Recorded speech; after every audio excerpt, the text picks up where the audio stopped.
Alhamdulillah baik, sehat. Gimana? Alhamdulillah baik.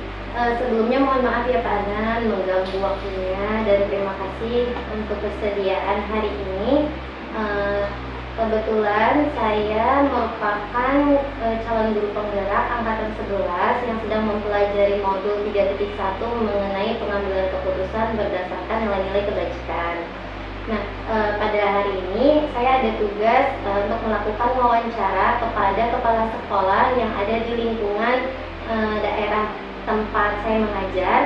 Yang pertama saya mewawancarai kepala sekolah tempat saya mengajar, dan satu lagi saya memilih Pak Adnan untuk menjadi narasumber pada wawancara hari ini. Apakah Bapak bersedia? Bersedia. Ya, baik Pak, bisa kita mulai saja ya. Saya langsung bertanya. Yang pertama, kan Bapak sekarang kan seorang kepala sekolah ya Pak ya. Pasti di sekolah mengalami ada kejadian-kejadian yang tidak terduga gitu ya Pak. Nah, selama ini apakah Bapak sebagai seorang pemimpin bisa mendefinisikan kasus-kasus yang merupakan dilema etika atau bujukan moral yang Bapak sudah alami sebagai seorang pemimpin di sekolah? Oke, alhamdulillah ya. Selama menjadi kepala sekolah di sini memang pasti yang namanya kita pemimpin di sekolah mengalami beberapa permasalahan. Permasalahan itu diantaranya adalah dilema, sebuah dilema ya. Dilema etika. Ada dilema etika, ada juga rujukan moral ya. Terutama kita dilema etika. Dalam menangani dilema etika ini memang kita benar-benar istilahnya butuh perhatian, karena kita yang pertama harus menganalisis terlebih dahulu. Nah, dilema etika ini kan kedua belah pihak itu sebetulnya sama-sama menguntungkan, cuma memang ada yang harus dikorbankan. Nah, bagaimana caranya? Kita berarti harus memilih dulu mana nih yang mengandung kepentingan untuk orang banyak, dan mana yang istilahnya bukan tidak terlalu penting, istilahnya masih bisa kita usahakan mungkin ya kita. Jadi ketika kita memilih satu pihak misalkan yang lebih berpihak kepada orang banyak, satu pihak misalkan ini lebih sedikit ininya maksud madorotnya gitu ya. Nah, berarti kita ambil tersebut, tapi bukan berarti kita meninggalkan atau mengacukan diri saja. Kita mencarikan solusinya supaya adanya perubahan. Berarti Pak, gimana cara Bapak menjalankan pengambilan keputusan di sekolah Bapak terkait dengan kasus-kasus di mana tadi ada dua kepentingan yang tadi Bapak sudah jelaskan, sama-sama benar dan sama-sama mengandung nilai kebajikan? Ketika kita dihadapkan dalam persoalan tersebut, yang paling pertama kita utamakan adalah kita identifikasi terlebih dahulu. Kan dua-duanya itu memang harus kita perjuangkan ya. Jadi tidak boleh kita satu yang tersebut. Kita identifikasi dulu seberapa pentingkah permasalahan yang ini kita utamakan. Nah, itu kita fokus kepada permasalahan tersebut untuk kita jadikan atau kita carikan solusi permasalahan. Tapi yang penting yang satu lagi pun tetap kita carikan solusi juga, bukan berarti kita tinggalkan juga aja atau cuekan begitu. Jadi harus dianalisis dulu ya, karena kita harus analisis kasus. Untuk menganalisis kasus-kasus tersebut atau kejadian-kejadian yang Bapak alami itu bagaimana Pak langkah-langkah atau prosedur yang biasa Bapak lakukan? Prosedurnya pertama mungkin saya akan satu persatu dulu saya dekati dulu. Kita tanyakan kepada yang bersangkutan. Kenapa permasalahan ini bisa muncul? Kita analisis juga indikator-indikator dari permasalahan tersebut.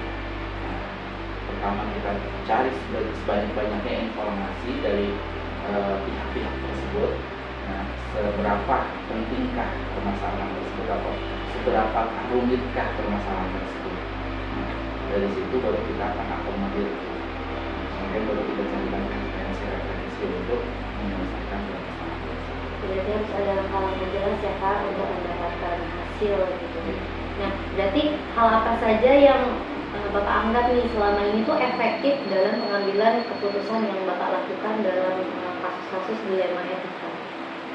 Oke, cara yang efektif kita anggap efektif ketika kita mengambil sebuah keputusan itu, yang pertama kita tahu dulu permasalahannya. Jadi kita ketika ada permasalahan jangan diselesaikan langsung bla bla bla bla di situ gitu ya. Jadi kita analisis, kita identifikasi, kemudian kita cari tahu dulu penyebab permasalahannya. Nah, baru kita carikan solusi permasalahan. Tapi selama Bapak, maksudnya kan Bapak seorang pemimpin mengambil keputusan, apakah ada tantangan-tantangan dalam pengambilan keputusan tersebut gitu Pak? Tentunya tantangan setiap permasalahan itu mengandung tantangan. Jadi tantangan-tantangan tersebut memang harus kita atasi. Ya, jadi kita harus lihat dulu seberapa besar tantangan yang kita hadapi. Tentunya tantangan itu banyak ya, ada yang nanti berdampak dengan yang tidak kita inginkan pun ada, gitu ya. Itu namanya tantangan. Nah, dan untuk menghadapi tantangan tersebut memang kita harus yaitu tahu dulu permasalahannya supaya nanti kita bisa mencari referensi, mencari teman kolaborasi, mencari informasi ya tentang apa yang akan kita pecahkan dari tantangan atau hadapi tantangan yang kita hadapi. Berarti itu ya Pak ya, pasti tantangannya selalu ada ya Pak, Ya, tapi kan pasti dipikirkan tadi dari langkah-langkah yang sudah dilakukan. Nah, apakah Bapak memiliki jadwal tertentu untuk menyelesaikan sebuah kasus yang terjadi gitu Pak? Atau Bapak langsung menyelesaikan masalahnya di tempat? Oke. Nah, ketika kita menghadapi kan yang namanya permasalahan itu bersifatnya tidak dijadwal, tetapi dadakan. Namun setelah kita ada permasalahan, baru kita akan membuat sebuah jadwal atau tata kelola. Misalkan ketika hari ini, misalkan ya, hari ini datang ke sekolah, kan kita dari rumah tidak memprediksi saya akan dapat masalah gini, ya kan? Tahu-tahu ketika kita sampai ke sekolah ada permasalahan di sekolah. Nah, ketika saat itu saya mendapatkan sebuah permasalahan, saya tidak langsung menyelesaikan di situ. Nah, saya buat jadwal dulu, jadwal untuk permasalahan yang pertama. Saya identifikasi dulu, misalkan identifikasi dulu tuh permasalahan tersebut. Kemudian setelah saya identifikasi, nanti saya mengkonfirmasi kepada yang bersangkutan. Dan kalaupun ada dua kepentingan tadi dan etika itu, nah nanti saya satu persatu saya buat jadwalnya. Nah, satu saya akan berbicara terlebih dahulu dengan pihak yang pertama, yang kedua saya akan berbicara dengan pihak kedua. Nah, dari kedua pembicaraan saya tersebut saya rangkum, saya temukan saya cari tuh kedua permasalahan tersebut itu ya. Nah, mana nih inti dari permasalahan kedua orang tersebut? Kalau sudah ketemu, nanti akan saya pertemukan kedua orang tersebut. Nah, dengan prosedur-prosedurnya. Jadi emang ini apa namanya kasus kan ya, kita nggak tahu, tapi tetap harus diselesaikan. Nah, apakah ada seseorang atau faktor-faktor yang selama ini mempermudah atau membantu Bapak dalam pengambilan keputusan dalam kasus-kasus dilema etika tersebut? Ya. Untuk pengambilan keputusan, meskipun saya sebagai seorang pemimpin di sekolah ini, saya tidak mengambil keputusan sendiri atau sepihak. Saya selalu berkoordinasi, kemudian berkolaborasi, koordinasi seperti ini saya dengan pihak dinas pendidikan. Dalam hal ini sebagai pengawas pembina, saya selalu berkoordinasi. Kalau misalnya ketika saya menghadapi sebuah tantangan atau masalah, saya berkoordinasi dengan beliau, karena itu adalah atas kita. Kemudian di sekolah pun saya tidak mengambil keputusan sendiri. Saya kolaborasi dengan rekan-rekan sejauh. Saya meminta pendapat mereka, karena mereka ada mungkin di antara mereka ada yang menjadi saksi atau bahkan menjadi istilahnya sumber dari informasi yang kita bisa dapatkan, salah satu sumbernya. Dan juga dengan komite sekolah pun demikian, dengan orang tua murid ataupun dengan murid pun saya bisa saja saya ada kolaborasi selama itu bisa membantu saya untuk menemukan informasi, untuk mendapatkan informasi. Jadi saya akan menggali informasi dari semua pihak yang ada di sini. Ya, jadi kan ketika sebuah permasalahan kan kita butuh saksi. Saksinya siapa nih? Nah, kalau tanpa adanya saksi, takutnya jadi fitnah. Karena kan yang namanya manusia itu ada dua sisi, ada sisi positif, ada sisi negatif. Bisa saja bisa berbohong, bisa saja jujur. Nah, kalau ada saksi lebih kuat. Iya, betul. Jadi pengambilan keputusannya juga bisa lebih maksimal. Betul. Ya Mbak. dari semua hal yang sudah Bapak sampaikan, misalnya ada pembelajaran yang bisa Bapak petik dari pengalaman-pengalaman Bapak ketika memutuskan sebuah keputusan di bidang etika. Pembelajaran utama itu adalah memang ketika kita menghadapi sebuah dilema, itu adalah di situ kita bisa belajar dari kita sebagai seorang mungkin dituntut, ya, dituntut mampu menyelesaikan sebuah permasalahan. Nah, ini yang harus kita pelajari. Pertama adalah mungkin keistiqomahan kita atau kesungguh-sungguhan kita, yang bisa kita petik kesungguh-sungguhan kita dalam menyelesaikan sebuah permasalahan. Terkadang permasalahan itu kan butuh langkah-langkah yang luar biasa. Minimal kan ada 9 langkah. Iya. Nah, 9 langkah tersebut itu tidak mudah ya.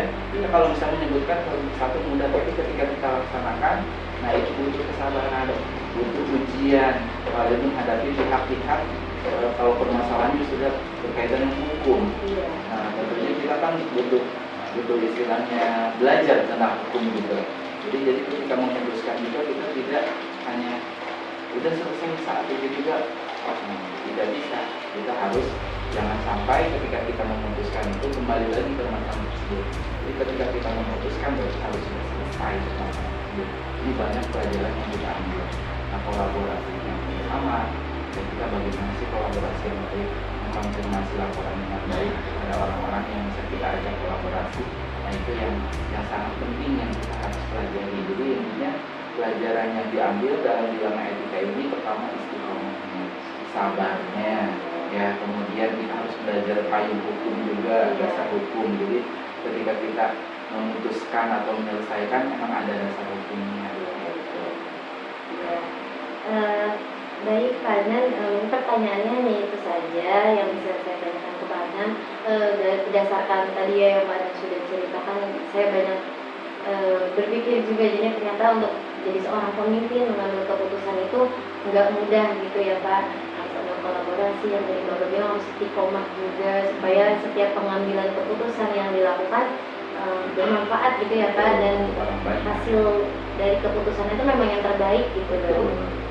Ya, kalau begitu terima kasih banyak ya Pak Adnan untuk mau menjawab pertanyaan pada hari ini. Semoga nanti apa yang sudah Bapak sampaikan juga dapat bermanfaat untuk guru-guru lainnya. Baik, Bu Marli, terima kasih juga Bu Marli sudah datang ke SD Nagrak 4 ini. Yang mudah-mudahan pembelajaran Bu Marli juga, usaha Bu Marli, dan juga aktivitas Bu Marli juga saat ini mengikuti pendidikan Bu Marli dilancarkan, disehatkan, dan nanti hasilnya endingnya Bu Marli menjadi guru penggerak yang lebih baik lagi, bisa menggerakkan semua elemen-elemen pendidikan yang ada di wilayah kita. Iya. Ya, semangat terus ya Bu Marli ya. Iya, terima kasih banyak ya Pak Adnan ya. Sama-sama. Oke, sampai ketemu lagi. Assalamualaikum warahmatullahi wabarakatuh. Assalamualaikum. Terima kasih ya Pak Adnan ya.